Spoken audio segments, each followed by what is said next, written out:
America ఉపాధ్యక్ష అభ్యర్థుల మధ్య తొలిసారి ముఖాముఖి జరిగింది.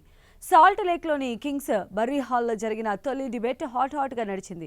కోవిడ్ నేపథ్యంలో అభ్యర్థుల మధ్య గ్లాస్ మాస్క్ ఏర్పాటు చేశారు.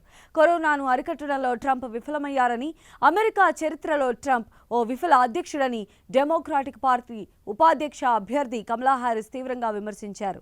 అయితే కమలా విమర్శలను రిపబ్లిక్ పార్టీ ఉపాధ్యక్ష అభ్యర్థి మైక్ పెన్స్ కొట్టిపారేశారు. కరోనాను అడ్డుకోవడంలో ట్రంప్ విజయవంతమయ్యారని, ఆయన తీసుకున్న చర్యలతోనే వేలాది మంది అమెరికన్లు ప్రాణాపాయం నుంచి బయటపడ్డారని స్పష్టం చేశారు.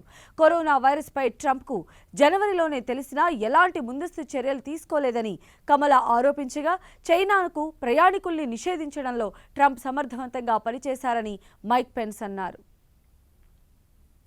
ప్రజల ఆరోగ్య భద్రత కోసం ఏర్పాటు చేసిన ఒబామా కేర్ ట్రస్ట్ను రద్దు చేయడంపై కమలా తీవ్రంగా మండిపడ్డారు. ఒబామా కేర్ను ట్రంప్ నిర్వీర్యం చేశారని ఫైర్ అయ్యారు. అయితే ప్రజలకు సేవలు అందించడంతో ఒబామా హెల్త్ కేర్ దారుణంగా విఫలమైందని, అందుకే ట్రస్ట్ను రద్దు చేశామని మైక్ పెన్స్ తమ చర్యల్ని సమర్థించుకున్నారు.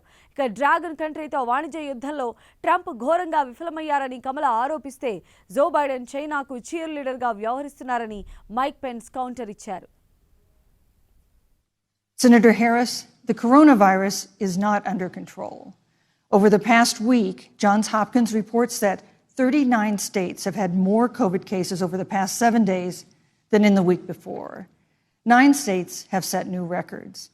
Even if a vaccine is released soon, the next administration will face hard choices. What would a Biden administration do in January and February that a Trump administration wouldn't do? Would you impose new lockdowns for businesses and schools and hotspots? A federal mandate to wear masks? You have 2 minutes to respond without interruption. Thank you, Susan. Well, the American people have witnessed what is the greatest failure of any presidential administration in the history of our country. And here are the facts.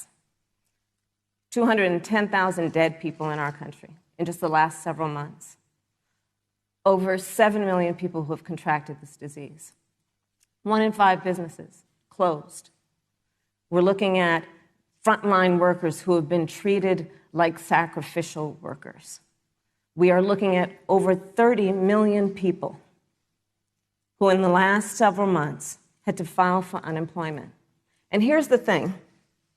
On January 28th, the Vice President and the President were informed about the nature of this pandemic. They were informed that it's lethal in consequence, that it is airborne, that it will affect young people, and that it would be contracted because...